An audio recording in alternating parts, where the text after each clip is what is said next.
Okay, bismillahirrahmanirrahim. Assalamualaikum warahmatullahi wabarakatuh. Okey, sekarang ni kita meneruskan penerangan kita yang seterusnya. Okey, ini berkaitan dengan nahu. Okey, nahu, untuk nahu ni memang kena digunakan pada tingkatan 1 sampailah tingkatan 5. Tak kecuali. Yang stam pun memang menggunakan nahu. So nahu adalah akar kepada bahasa Arab. So pelajar kena mahir dalam nahu. So dia akan mahir dalam bahasa Arab. So bahasa nahu dengan bahasa Arab tidak dapat dipisahkan. Macam tu. Okey, tak ada masalah. Okey, sekarang ni i'rab saya daripada asal lah, daripada yang tingkatan 1, iaitu berkaitan dengan marfu'. Okey, marfu' iaitu tanda untuk i'rab. Okey, untuk muqarrar tingkatan 1 untuk nahwu ya. Tingkatan 1 adalah marfu'. Yang tingkatan 2 adalah mansub, makhfud dengan majzum, dan tingkatan 3 belajar semua. Tapi tak ada periksa lah, yang periksa yang tingkatan 2 ini tadi. Okey, saya sebab tingkatan 2 adalah mansub, so saya kena ajar yang bawah sikit, iaitu marfu'. Kita ulang kaji supaya yang tingkatan 1 boleh gunalah. Okey, marfu' ni sebab pelajar kena tahu. Okay, setengah yang pondok tu dia pun memang mahir dalam nahu. Okay, so kita pun nak mahir macam mereka lah. Walaupun kita sekolah aliran ni, so kita kena pelajari jugalah. Sebab kita nak mahir dalam bahasa Arab. Dan kita mahir dalam berkalim fil Arabiyah wa fi kitabah fil Arabiyah. Sama kita bercakap ataupun kita menulis. Tak ada masalah. Bagi SM ni dia fokus kepada pelajar boleh bercakap. Okey, itu tindakan yang baguslah. Okey, tengok kita nak tahu tanda dia. Okey, saya bagi tanda dan saya bagi contoh. Okey, untuk mufrad tanda dia adalah dhammah. Itu berkaitan dengan tashkil. Kalau musanna tanda dia apa? Alif. Jamak taksir dia akan sama dengan mufrad, iaitu dhammah. Jamak taksir iaitu waw. Okey, jamak muannas salim dhammah. Asma khamsah iaitu waw. Okey, iaitu dhammah, alif, dhammah, waw, dhammah, waw. Okey. Okey. Boleh? Okey, ni untuk saya terang untuk kalimat isim je. Kalau kalimat fi'il ada satu lagi iaitu bisubutu dulu. Okey, saya fokus pada kalimat asma dulu. Okey, supaya kita boleh fokus. Okey. Contoh mufrad dengan dhammah. Okey. Okey, dia boleh berlaku kepada kalimat isim. Iaitu apa? Iaitu kalimat isim. Contoh at-talibu yazhabu ila madrasah.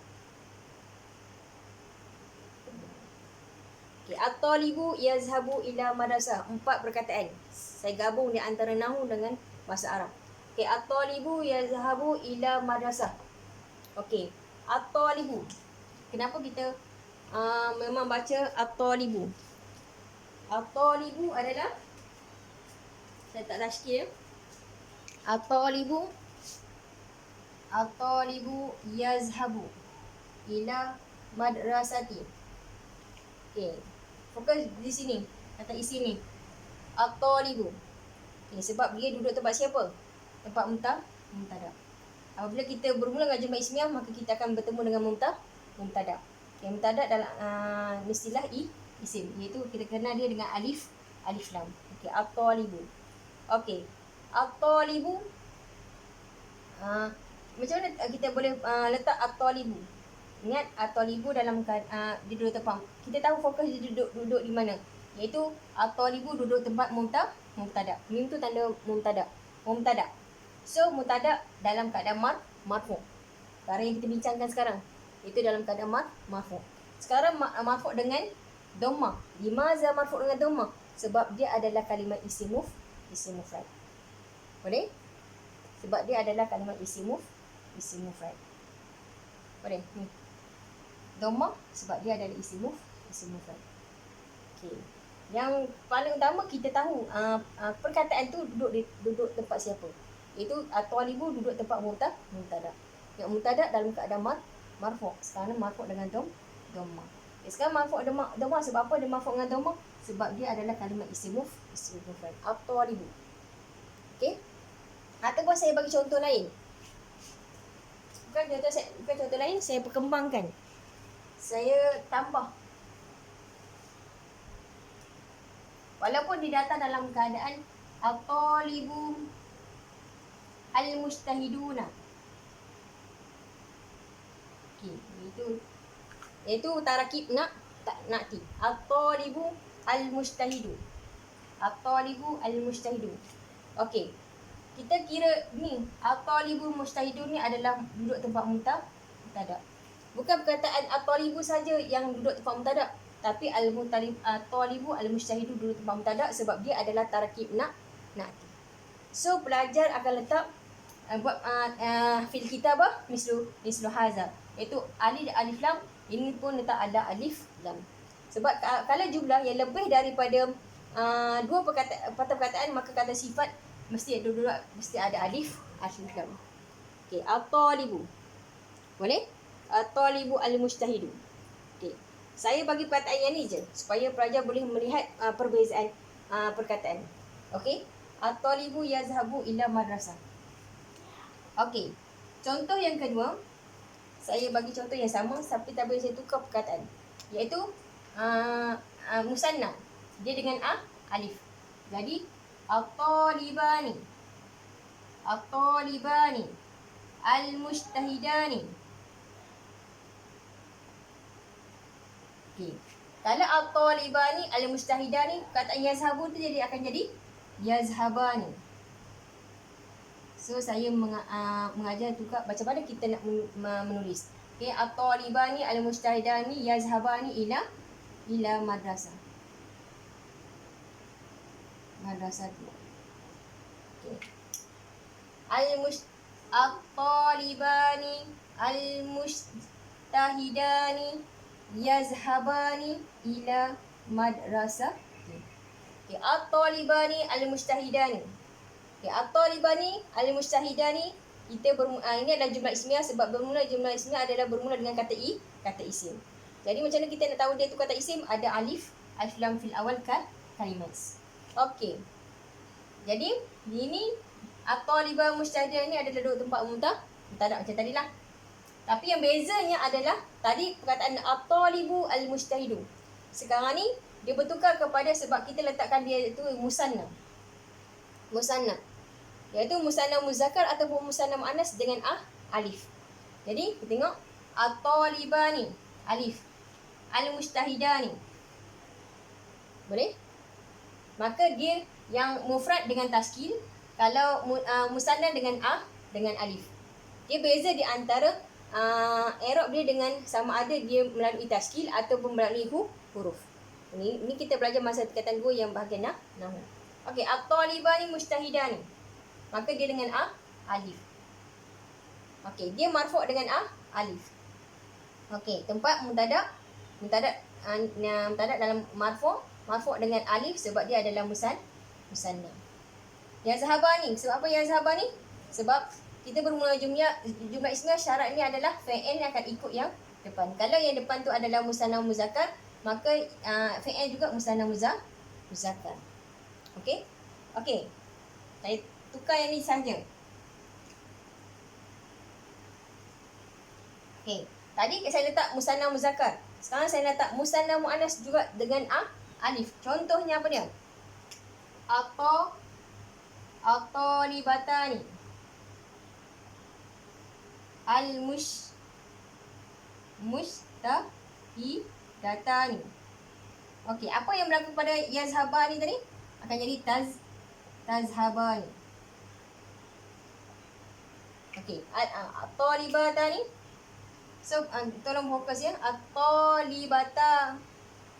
Talibatani mustahidatani tazhabani. Saya fokus yang ni je. Sebab ini dalam keadaan marfu'. Okey, at-talibatani al-mustahidatani dalam keadaan marfu' sebab dia duduk tempat mubtada. Okey, tadi saya letak ingat yang ni boleh kepada musanna.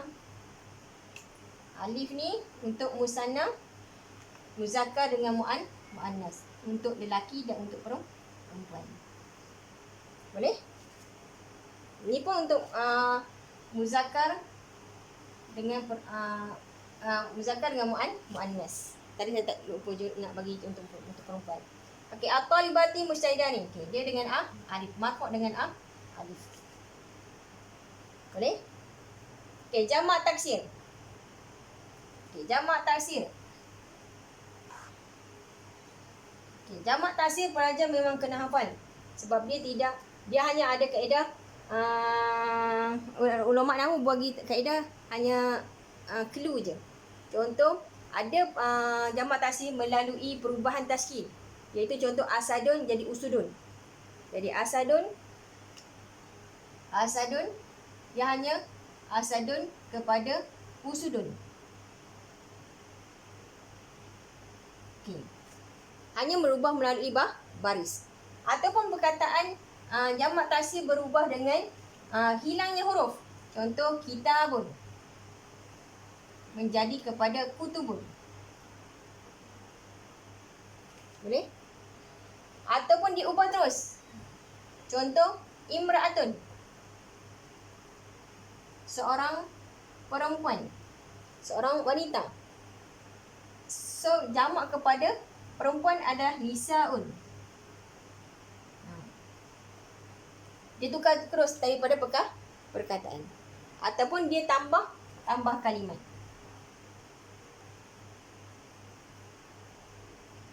Contoh yang biasa perkataan adalah at-talibu, jamak dia adalah 2. Sama ada at-tullab, dia masih menggunakan perkataan tapi dia tambah perkataan, at-tullab ataupun at-talabah. Okay, kebiasaan soalan dia guna talabah. So pelajar kena hati-hati sebab dia berbeza. Kalimat talabah dengan at-talibah. Okay, saya sangat takut kalau soalan ni yang ada perkataan talabah ni, sebab dia akan mengelirukan pelajar, iaitu dengan at-talibah. Pilihan jawapan memang at-talabah adalah untuk jamak untuk muzakkar. At-talibatu adalah mufrad muannas. Dia masing-masing ada tamarutah, tapi yang beza dia adalah ma tamyiz baina kalimatain ini. Dua kalimat ini adalah, yang ni adalah lam, yang ni ada alif dengan lam. Okay, tolong berhati-hati. Sebab kan pelajar ni dia tengok soalan memang sebab dia pun terlalu seronok tengok soalan. Tengok soalan tu senang. So pelajar terus saya takut dia pun careless untuk menjawab soalan. Okey, saya letak pada jamak taksir. Okey, jamak taksir tadi apa dia? Iaitu at-tullab lah. At-tullab boleh atau labah boleh? At-tullab al-mujtahiduna yazhabuna.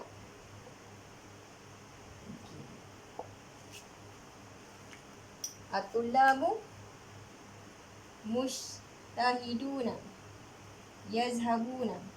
Okey. Perkataan jamak taksir ni, kebiasaan jamak taksir ni memang sama dengan mufrad. Okey. Kalau mufrad tadi, tengok ini, memang sama. Kalau mufrad ni ketika mana mufrad dia dengan dhammah, kalau jamak taksir pun dengan dhammah. Dia mufrad dengan jamak taksir ni ketika marfu' pun macam tu, mansub pun macam tu, marfu' pun macam tu. Dia akan ikut.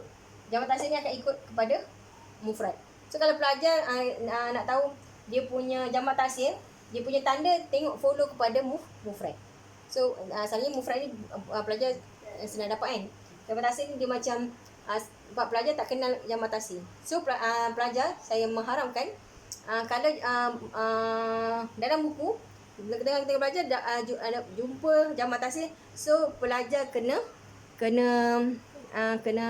tulis dalam buku kecil, so pelajar terus hafal. Sebab jamak taksir susah kita nak jumpa kaedah. So pelajar memang wajib kena menghafal. Okey. Jadi at-tullabu tengok dia dengan tasydid dhammah. So kita tanya sebab dia duduk tempat mubtada kan. Okey, dia sekarang dia marfu' dengan dhammah at-tullabu. Walaupun kata sifat dia datang dalam keadaan jamak muzakkar salim. Okey, jadi yang ni mubtada marfu' dengan dhammah sebab dia adalah jamak taksir. Okey, ini kata sifat dia adalah mubtada marfu' dengan waw sebab dia adalah jamak muzakkar salim. Okay, senang je. Kalau untuk jamak muzakkar salim lagi senang. So kita tak bolehlah guna atulab sebab atulab adalah jamak taksir. So kita tukar kepada perkataan apa dia? Al-mu'allimuna. Yang ada kepada waw nun. Okey.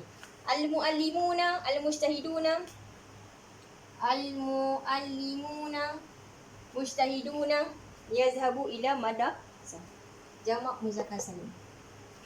Okey, jamak muzakkar salim. Okey, untuk jamak muzakkar salim untuk lelaki ya, iaitu waw nun. Okay, dia datang pun dengan waw nun. Sebab apa yazhabuna? Sebab dia adalah ramai. Iaitu domain kepada hum, betul tak? Okey, huwa yaf'alu, huma yaf'alani, hum yaf'aluna. Okey, ini adalah jumlah yang ghaib. Okey. Fokus kepada yang seterusnya. Iaitu untuk jamak muannas salim. Jamak muannas salim adalah untuk jamak untuk perempuan. Jadi at-talibat. Okey, nak kenal kepada mujtahidat. Okey, jadi yazhabani, yazhabna. Okey. At-talibatu mujtahidatu yazhabna. Okey.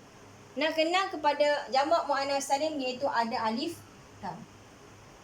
Boleh? Ada alif ta. Ingat, alif ta ni khususan fi kalimat asma faqat, laisa fi kalimat af'al. Untuk kalimat af'al tak akan jumpa kepada tasrif fi'il madhi, mudhari', amar. Dia tak ada tambahan alif ta fi kalimat. Okey, kalimat ziyadah fi alif ta adalah berlaku pada jamak muannas salim iaitu kalimat isim. Okey, lam tujidu fi kalimat af'al. Okey, jadi alif ta tanda kepada jamak muannas salim. Ingat jamak muannas salim tanda dia adalah dhammah. Itu dhammah. Dia dengan taskin. Boleh? Okey, maka kata sifat juga dengan dhammah. Okey, yazhabna. Yazhabna adalah dhamir hunna. Iaitu huwa yaf'alu, huma yaf'alani, hum yaf'aluna, hiya taf'alu, huma taf'alani, hunna yaf'alna. Okey, yazhabna. Okey. Seterusnya asmaul khamsah. Ya, asmaul khamsah ni adalah macam mana kita nak tahu dia asmaul khamsah? Dia adalah kalimat isim. Kalimat isim iaitu daripada dia hanya perkataan ini je. Abuka, akhuka, hamuka, fuka, zumalin. Fokus kepada mana? Ni. Abuka, akhuka, hamuka, fuka, zumalin. Tu kata asma khamsah. Semua dalam asma tapi yang 5 je. 5 perkataan je. Khamsah 1, 2, 3, 4, 5. Asma khamsah. Iaitu abuka, akhuka, hamuka, fuka, zumalin. Boleh? So kena hafal pelajaran, kena hafal perkataan ni. Sebab perkataan ni dia tak boleh kepada contoh kita buka. Itu dah bukannya, walaupun kita buka tu kita buka. Ada kaf ni kan? Nampak tak kaf ni? Nampak kita buka. Okay, ini dia bukan kategori asma khamsah. Sebab dia memang kalimah isim tapi bukan ni. Tapi dia kata ini buku kamu. Kaf ni sama tapi dia tak tergolong daripada asma khamsah. Asma khamsah ini je kalimat dia. Iaitu abuka, akhuka, hamuka, fuka, zumalin. Boleh? Senang. Okay. Boleh? Okay, Padam dah saya beri contoh. Okey. Contoh abuka. Okey, saya lupa bagi jemaah filem Melayu ya. Abuka bapa kamu, akhuka saudara kamu, hamuka bapa saudara kamu, fuka mulut kamu, zumalin orang yang mempunyai harta. Okay. Nak kata contoh kita buat jumlah. Abuka. Bapa kamu thayyibun. Baik. Bapa kamu baik. Abuka thayyibun. Bapa kamu baik. Boleh? Okey. Jadi ni duduk tempat mubtada. Maka di dalam keadaan marfu' sebab dia marfu' dengan waw sebab dia adalah asma'ul khamsah. Boleh? Okey. Yang ni kamu kena faham betul-betul sebab penggunaannya kalau kita mahir ni, so kita nak letak tashkil pada jumlah memang senang. So dia amat-amat membantu. Okey, rasanya itu saja. Wallahu alam. Assalamualaikum.